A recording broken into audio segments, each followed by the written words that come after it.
একটি ঘোষণা, আমাদের একটা আপদকালীন একটা ব্যবস্থা গ্রহণ করেছি। আমাদের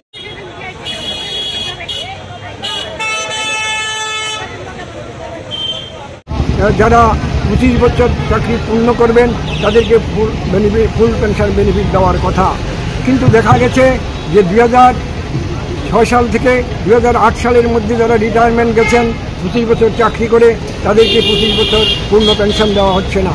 এই নিয়ে আমাদের পেনশনার এবং আমাদের সংগঠন আদালতের দ্বারস্থ আমরা হয়েছিলাম এবং আগরতলা হাইকোর্টের সিঙ্গেল বেঞ্চ এবং সেখানে পেনশনারদের যারা 25 বছর পূর্ণ করেছেন তাদেরকে সেখানে ফুল পেনশন দেওয়ার কথা বলেছেন, কিন্তু রাজ্য সরকার সেটা দিচ্ছেন না। আমরা আবার ডাবল বেঞ্চে গিয়েছি হাইকোর্টের, সেখানেও একই রায় দেওয়া হয়েছে এবং স্পষ্টত সেখানে হাইকোর্ট বলে দিয়েছিলেন 3 মাসের মধ্যে এই সমস্যা সমাধান করতে হবে, যারা ফুল পেনশন পাচ্ছেন না তাদেরকে সেটা দিয়ে দিতে হবে।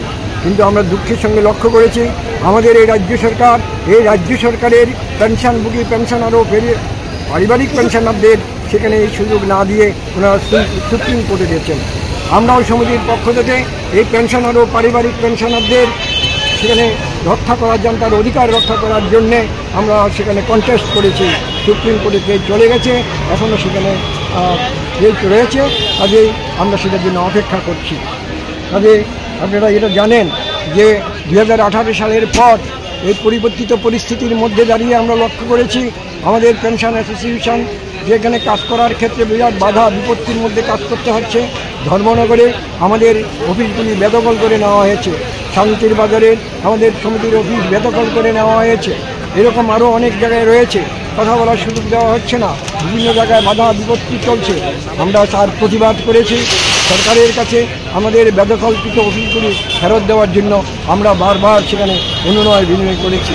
আমাদের জিনিসপত্রের দাম যেভাবে বাড়ছে, ওষুধের দাম যেভাবে বাড়ছে, সেগুলো যাতে নিয়ন্ত্রণ করা হয় তার জন্য আমরা দাবি রেখেছি এবং আরও অনেকগুলি দাবি আছে, সেগুলো পরবর্তী সময়ে আপনাদের।